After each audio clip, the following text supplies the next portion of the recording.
This semester, we're working on a honey testing project, and that honey testing project involves pollen testing to check for the sources matching up with the labels. Pollen can give you a good idea of where that honey came from. It also gives you a good idea of how diverse that honey is, how authentic that honey is. And most honey will have labels on it, where that honey came from, or even claims of what flowers or fruits it was sourced from.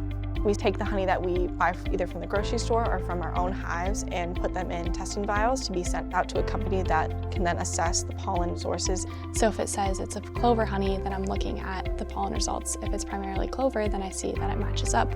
But a lot of times that's not necessarily the case. Those pollen results will sometimes say it comes from a plant that is not present in the area where the bees were claimed to be, or they're just coming from one floral source, which doesn't make much sense considering that bees go to a lot of different flowers. We're also testing it for moisture content. Honey should be 18% or less moisture.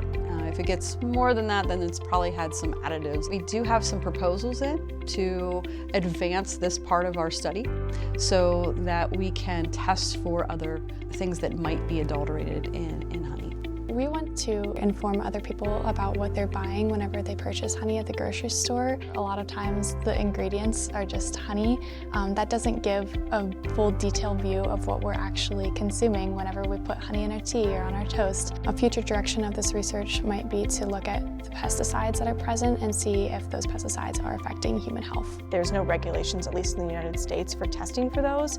Unfortunately, honey is one of the most adulterated foods out there, meaning what's on the label and what's in the bottle is not the same thing. The thing that I'm really interested in is antibiotic resistance and antibiotic residuals. Antibiotic resistance is when you get exposed to antibiotics that are medically important over time and it gets into the environment, into your food, that can actually cause antibiotic resistance in bacteria that are out in our environment. And that makes our antibiotics less effective. So if you have honey that is adulterated with antibiotics, for example, or pesticides or other chemicals, or honey that isn't really even honey, that's something that the consumer should know about. I think the results from the honey testing will probably be eye-opening to a lot of people. I know before I started this research, I didn't really consider the fact that pesticides or other sweeteners could have been added to honey. So I think for a lot of people that maybe might not realize what is in their honey, this research can enlighten them to that.